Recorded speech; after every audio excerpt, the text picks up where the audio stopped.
व्याख्यान संख्या 10 में आप सभी प्रतिभागियों का हार्दिक स्वागत है।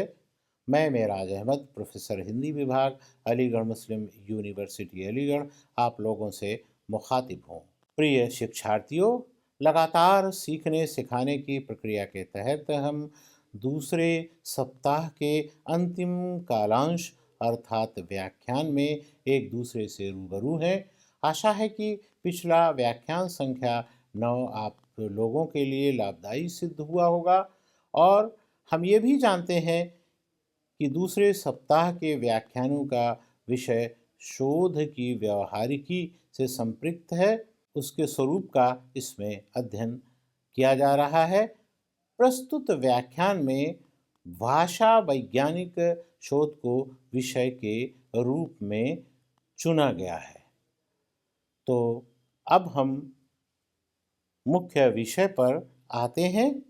मुख्य विषय के तहत हम व्यवहारिक और सैद्धांतिक दोनों स्वरूपों पर विस्तार पूर्वक चर्चा करेंगे और इसके अंतर्गत सबसे पहले हम भाषा वैज्ञानिक शोध दृष्टि, आशय और अवधारणाओं को देखेंगे। भाषा वैज्ञानिक शोध दृष्टि का तात्पर्य उस वैज्ञानिक विश्लेषणात्मक दृष्टिकोण से है जिससे अपनाकर भाषा और उससे संबंधित विभिन्न पहलुओं का गहन अध्ययन और अनुसंधान किया जाता है। यह पद्धति भाषा को केवल साहित्य या व्याकरण के साधन के रूप में न देखकर एक संरचनात्मक, सामाजिक, संज्ञानात्मक और विकसित होती हुई प्रणाली के रूप में देखती है। आशय के संदर्भ में उल्लेखनीय ये है कि भाषा वैज्ञानिक शोध भाषा को किसी वैज्ञानिक विषय की भांति तटस्थ, वस्तुनिष्ठ, सूक्ष्म और विश्लेषणात्मक ढंग से अध्ययन करने पर बल देता है। यह केवल भाषा को सौंदर्य या साहित्य के दृष्टिकोण से नहीं देखता, बल्कि भाषा की उत्पत्ति, उसके स्वरूप, संरचना, विकास, परिवर्तन और उसके प्रयोगों की प्रकृति को समझने के लिए क्रमबद्ध ज्ञान और सिद्धांतों का निर्धारण करता है। यह दृष्टिकोण भाषा को मानव व्यवहार के एक सार्वभौमिक और अभिज्ञेय अंश के रूप में देखता है। यह भाषा के विभिन्न भाषाई तत्वों जैसे ध्वनि, शब्द, वाक्य, अर्थ की आंतरिक संरचना का तर्क संगत और व्यवस्थित रूप में विश्लेषण करता है। यह भाषा संबंधी तथ्यों को निरीक्षण, परीक्षण और वर्गीकरण के आधार पर स्थापित करने पर बल देता है, ठीक वैसे ही जैसे प्राकृतिक विज्ञानों में किया जाता है। क्या कहा जाना चाहिए अर्थात मानक व्याकरण के बजाय वास्तव में क्या कहा जाता है, यानी कि भाषाई व्यवहार के अध्ययन पर केंद्रित होता है। यह सिद्धांतों के साथ साथ उसके व्यावहारिक पक्ष पर भी बल देता है। अब हम अवधारणा की बात करते हैं। भाषा वैज्ञानिक शोध की मूल अवधारणा ये है कि भाषा एक जटिल लेकिन संरचित प्रणाली है जिसे वैज्ञानिक पद्धतियों द्वारा समझा जा सकता है। ये शोध भाषा के अध्ययन में तथ्यात्मकता, वस्तुनिष्ठता, सार्वभौमिकता और सत्यापनशीलता के सिद्धांतों का पालन करता है।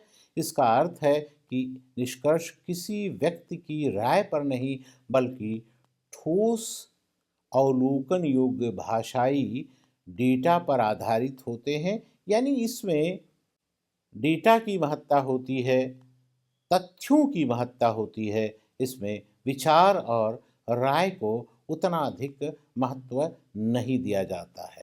ये मानता है कि भाषा एक व्यवस्था है जिसमें प्रत्येक इकाई यानी ध्वनि, शब्द, अर्थ इत्यादि का महत्व अन्य इकाइयों के साथ होता है और आपस में एक दूसरे का संबंध निश्चित और निर्धारित होता है।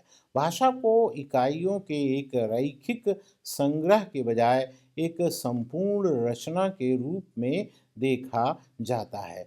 इसमें किसी भाषा का अध्ययन किसी निश्चित समय बिंदु पर उसकी वर्तमान अवस्था पर ध्यान केंद्रित करते हुए किया जाता है। इसके अंतर्गत भाषा के ऐतिहासिक विकास और समय के साथ हुए परिवर्तनों का भी अध्ययन किया जाता है।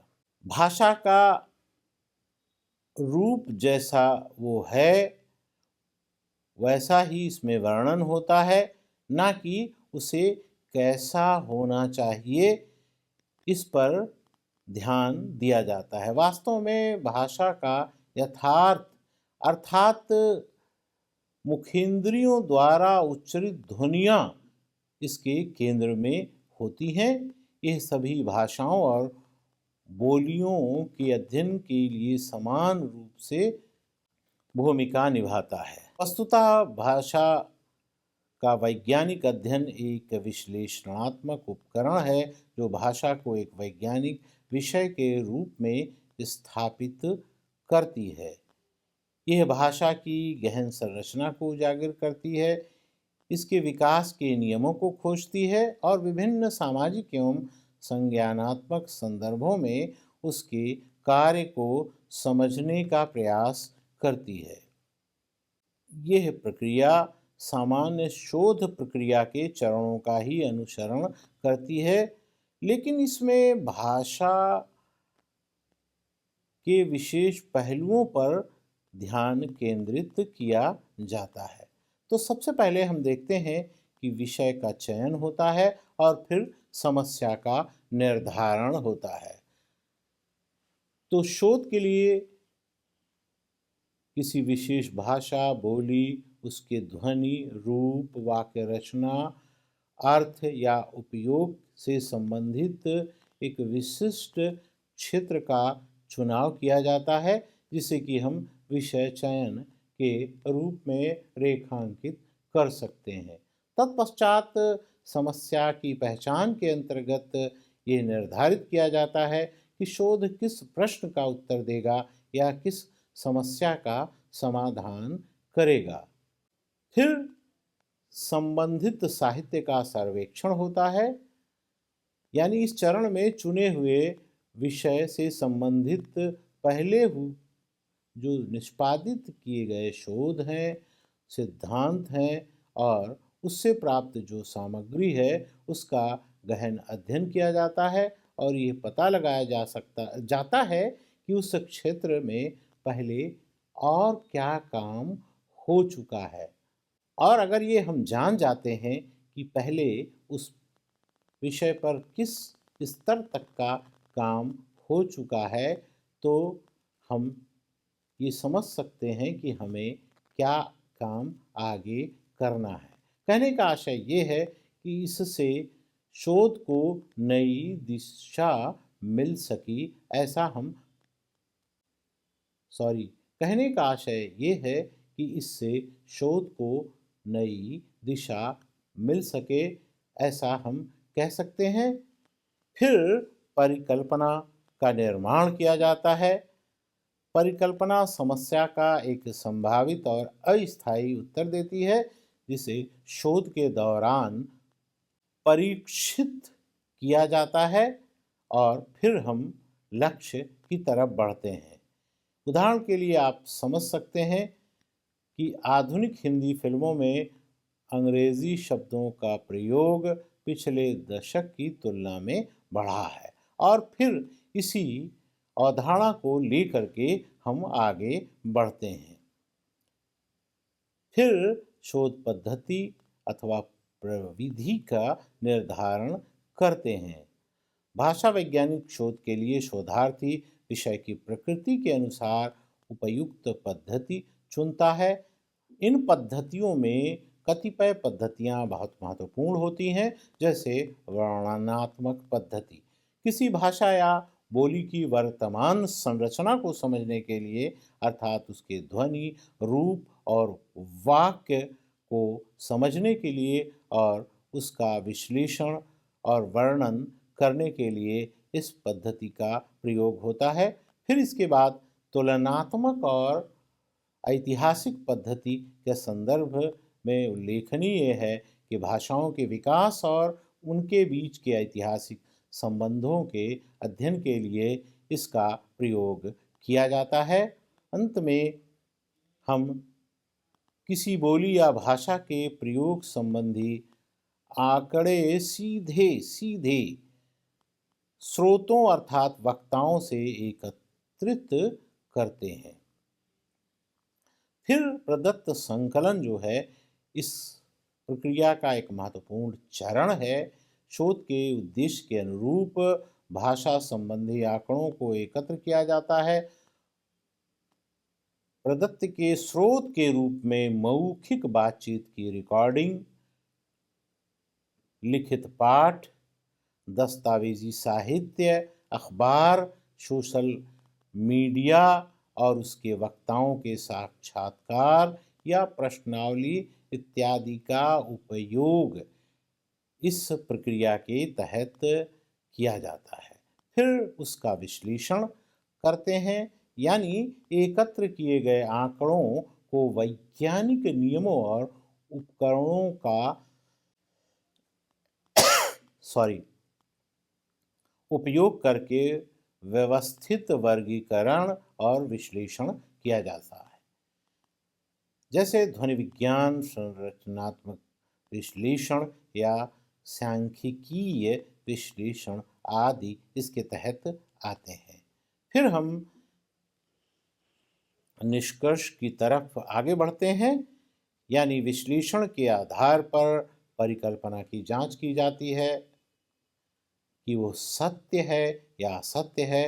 शोध के निष्कर्षों को तर्कपूर्ण ढंग से प्रस्तुत किया जाता है और यदि संभव हो तो व्यापक नियम बनाए जाते हैं जो केवल अध्ययन किए गए प्रदत्त पर ही नहीं बल्कि पूरी भाषा पर लागू हो सकें। अंत में अंतिम चरण में पूरी शोध प्रक्रिया, पद्धति, परिणाम और निष्कर्षों को तार्किक और स्पष्ट रूप से एक प्रबंध के रूप में लिखा जाता है। अब हम इसकी विशेषताओं पर भी चर्चा कर लेते हैं। इसकी जो विशेषताएं हैं वो गौरतलब हैं। पहली बात तो ये है कि ये वैज्ञानिक होती है, यानी इसमें वैज्ञानिकता का महत्व होता है। ये तटस्थता पर आधारित होती है, जिसमें व्यक्तिपरक भावनाओं के बजाय तथ्यों और प्रमाणों पर जोर दिया जाता है। संरचनात्मकता भी इसका गुण है, यानी भाषा को एक नियमबद्ध और व्यवस्थित संरचना के रूप में देखा जाता है, जिसमें हर इकाई, ध्वनि, शब्द, वाक्य का एक निश्चित स्थान और कार्य होता है। फिर व्यापकता पर आकर के हमारी चर्चा ठहरेगी। यह केवल मानक भाषा ही नहीं बल्कि बोली, उपभाषा, सामाजिक भाषावेद और भाषा प्रयोग के हर प्रकार के रूपों का अध्ययन करता है, यानी इसके तहत भाषा के सभी रूप आ जाते हैं। अब हम इसकी परिभाषाओं पर संक्षिप्त रूप से चर्चा कर लेते हैं। तो सबसे पहले हम मंगलदेव शास्त्री के विचारों को देखेंगे। इसके अंतर्गत सामान्य रूप से मानवीय भाषा का किसी भाषा विशेष की रचना और इतिहास का और अंततः भाषाओं, प्रादेशिक भाषाओं अथवा बोलियों के वर्गों की पारस्परिक समानताओं और विशेषताओं का तुलनात्मक अध्ययन किया जाता है। यह है परिभाषा भाषा के सामान्य और विशिष्ट दोनों स्वरूपों के साथ साथ तुलनात्मक और ऐतिहासिक अध्ययन को भी अपने भीतर समाहित किए हुए प्रतीत होती है। भोलानाथ तिवारी भाषा विशिष्ट और सामान्य का समकालिक ऐतिहासिक तुलनात्मक और प्रायोगिक दृष्टि से अध्ययन और तद विषयक सिद्धांतों का निर्धारण करने पर बल देते हैं। उनके आधार पर ये कहा जा सकता है कि आधुनिक शोध के प्रमुख पक्षों जैसे वर्णनात्मकता, ऐतिहासिकता, तुलनात्मकता और प्रायोगिक अनुप्रयुक्तता को एक साथ इसमें समाहित किया जा सकता है और यह सिद्धांतों के निर्माण पर बल देती है। निष्कर्ष रूप में भाषा वैज्ञानिक शोध किसी भी भाषा को मानव मुख से उच्चरित सार्थक भाषा वैज्ञानिक शोध किसी भी भाषा की मानव मुख से उच्चरित सार्थक ध्वनि प्रतीकों की एक सुसंगठित, विकसित और परिवर्तित होने वाली व्यवस्था मानकर उसका वैज्ञानिक, तटस्थ एवं सर्वांगीण अध्ययन करती है। इसके महत्व के संदर्भ में उल्लेखनीय ये है कि इसका महत्व और उपयोगिता अत्यंत व्यापक है, क्योंकि ये भाषा के अध्ययन को वैज्ञानिक, व्यवस्थित और विश्लेषणात्मक आधार प्रदान करता है। यह हमें केवल ये नहीं बताता कि भाषा क्या है, बल्कि ये भी समझाता है कि भाषा कैसे काम करती है, कैसे विकसित होती है और समाज व मस्तिष्क पर इसका क्या प्रभाव पड़ता है। इसका महत्व जिन कारणों से है उसको भी संक्षेप में समझ लेते हैं। इसके द्वारा भाषा का यथार्थ ज्ञान प्राप्त होता है। भाषा को यह केवल साहित्य या व्याकरण के नियमों तक सीमित न रखकर उसे एक जीवित और विकसित होती हुई प्रणाली के रूप में देखता है। यह ध्वनि, शब्द, वाक्य रचना और अर्थ के वास्तविक स्वरूप को उजागर करता है। इसमें भाषा वैज्ञानिक पद्धति का उपयोग किया जाता है। तर्क संगत, प्रायोगिक और वस्तुनिष्ठ पद्धतियों का उपयोग होता है। इससे प्राप्त निष्कर्ष विश्वसनीय और पुनरावर्तनीय होते हैं। इसके माध्यम से सार्वजनिक सिद्धांतों की खोज की जाती है और भाषाओं की तुलना करके उन सार्वभौमिक सिद्धांतों को खोजने का प्रयास किया जाता है जो मानव भाषा को संचालित करते हैं। इससे मानव संज्ञान और मस्तिष्क की संरचना को समझने में मदद मिलती है। भाषा के विकास और परिवर्तन का बोध होता है। यह शोध भाषा के ऐतिहासिक विकास, समय के साथ उसमें आए परिवर्तनों और विभिन्न बोलियों के उद्भव और वैज्ञानिक ढंग से बोलियों को विश्लेषित करता है, जिससे भाषा के क्यों और कैसे का उत्तर मिलता है। इसके बाद हम भाषा वैज्ञानिक शोध की उपयोगिता पर दृष्टिपात करेंगे। भाषा वैज्ञानिक शोध की उपयोगिता केवल अकादमिक स्तर तक सीमित नहीं होती है, बल्कि यह कई व्यावहारिक क्षेत्रों में भी अत्यंत सहायक होता है। सबसे पहला तो भाषा शिक्षण और अधिग्रहण के संदर्भ में इसका उपयोग होता है। इसके द्वारा शिक्षण पद्धति में सुधार लाया जा सकता है। ये शोध शिक्षण की उन पद्धतियों को विकसित करने में सहायक होता है जो शिक्षार्थियों की मातृभाषा और लक्ष्य भाषा के व्यतिरेक को ध्यान में रखता है। इसके द्वारा दोष का निवारण भी होता है। यह बच्चों या वयस्कों में होने वाले वाक दोषों या उच्चारण संबंधी समस्याओं के कारणों की पहचान करने और उनके उपचार के लिए प्रभावी चिकित्सा विकसित करने में भी मदद करता है। संचार प्रौद्योगिकी और यंत्रीकरण के संदर्भ में उल्लेखनीय ये है कि यह कंप्यूटर विज्ञान के क्षेत्र में अत्यंत उपयोगी है, जहां मशीनी अनुवाद, वाक पहचान, पाठ से वाक प्रणालियों और चैट बॉक्स के विकास के लिए भाषा की संरचना का गहन ज्ञान, जो कि अत्यंत आवश्यक होता है, उसको प्रदान करने में सहायता करता है। संचार माध्यमों के लिए संकेत चिन्हों और कोडिंग प्रणालियों को विकसित करने में भी भाषा विज्ञान काफ़ी हद तक मददगार होता है।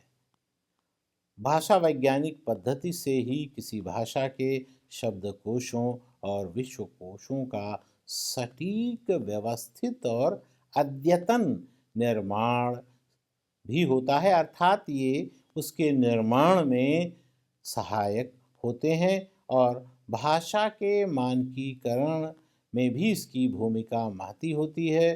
भाषा के मानक रूप को स्थापित करने, उसकी वर्तनी और व्याकरण को स्थिर करने में इसकी भूमिका महत्वपूर्ण होती है। समाज और संस्कृत के अध्ययन के संदर्भ में उल्लेखनीय ये है कि यह शोध हमें ये समझने में मदद करता है कि समाज, वर्ग, लिंग और भूगोल के आधार पर भाषा का प्रयोग कैसे बदलता है। इससे सामाजिक व्यवहारों और सांस्कृतिक मूल्यों की जानकारी मिलती है। विधि भाषा विज्ञान के तहत हम कह सकते हैं कि कानूनी मामलों में किसी व्यक्ति की आवाज़, लेखन शैली या संदेशों के विश्लेषण के लिए भाषा वैज्ञानिक शोध का उपयोग किया जाता है। संक्षेप में, भाषा वैज्ञानिक शोध दृष्टि एक विश्लेषणात्मक उपकरण है जो भाषा के गहनतम रहस्यों को उद्घाटित करता है और जिसका अनुप्रयोग शिक्षा से लेकर उन्नत प्रौद्योगिकी तक मानव जीवन के हर पहलू को समृद्ध करता है। अंत में हम लोग हिंदी भाषा वैज्ञानिक शोध की परंपरा पर भी दृष्टिपात करेंगे। हिंदी में भाषा वैज्ञानिक शोध की परंपरा को मुख्य रूप से 3 चरणों में विभाजित करके देखा जा सकता है। हालांकि आधुनिक काल में इसका विस्तार कई एक क्षेत्रों में दृष्टिगत होता है। तो सबसे पहले आरंभिक काल की हम चर्चा करते हैं। इस काल में हिंदी की उत्पत्ति, विकास पर ऐतिहासिक और तुलनात्मक अध्ययन की नींव रखी गई। संस्कृत, पाली, प्राकृत और अपभ्रंश से हिंदी के ऐतिहासिक विकास को क्रमबद्ध करने पर बल दिया गया। विद्वानों ने हिंदी की बोलियों और उपभाषाओं के वर्गीकरण पर कार्य किया। ग्रियर्सन का linguistic survey of India Hindi की बोलियों जैसे भोजपुरी, मगही, अवधी आदि के भौगोलिक और भाषाई वर्गीकरण के लिए आधारभूत धरातल प्रदान किया। तो इसे हम आधारभूत शोध के रूप में रेखांकित कर सकते हैं। उन्होंने इन बोलियों की व्याकरणिक और ध्वनिगत विशेषताओं का विस्तृत वर्णन करने का प्रयास किया है। फिर इसके बाद व्यवस्थित अध्ययन का काल है। इसका आरंभ 20वीं शताब्दी में हुआ। इसके तहत आधुनिक भाषा विज्ञान जैसे संरचनात्मक भाषा विज्ञान के सिद्धांतों के प्रभाव से हिंदी का व्यवस्थित वर्णनात्मक अध्ययन आरंभ हुआ। इसके कार्य के संदर्भ में उल्लेखनीय ये है कि इस काल में हिंदी की ध्वनि, रूप और वाक्य संरचना पर केंद्रित गहन शोध हुए जिसका उद्देश्य हिंदी का एक वैज्ञानिक व्याकरण प्रस्तुत करना था। हिंदी की ध्वनि संरचना पर शोध के संदर्भ में डॉक्टर बाबूराम सक्सेना जैसे विद्वानों का उल्लेख करना आवश्यक है। उन्होंने हिंदी की स्वनिम व्यवस्था यानी कौन कौन सी ध्वनियाँ अर्थभेद पैदा करती हैं इसका विश्लेषण किया। फिर आधुनिक काल को अंतर्विषयक शोधकाल के रूप में हम देख सकते हैं। सूचना प्रौद्योगिकी, सामाजिक विज्ञान और मनोविज्ञान के प्रभाव से शोध का दायरा बढ़ा। यह अंतर्विषयक दृष्टिकोण पर आधारित है। समाज भाषा विज्ञान, मनोभाषा विज्ञान, कंप्यूटेशनल भाषा विज्ञान और शैली भाषा विज्ञान जैसे क्षेत्रों में शोध हुए।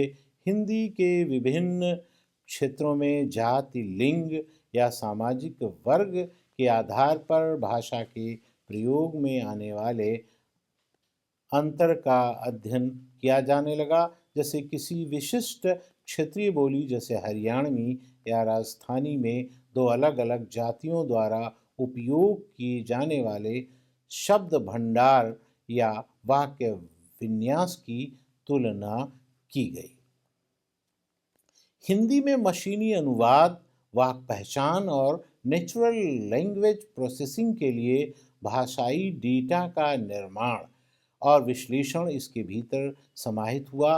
उदाहरणार्थ हिंदी पाठों के विशाल कोश का निर्माण करना जिसका उपयोग कंप्यूटर को हिंदी व्याकरण और अर्थ को समझने के लिए किया जाता है। इसे हम कंप्यूटेशनल भाषा विज्ञान के रूप में रेखांकित करते हैं।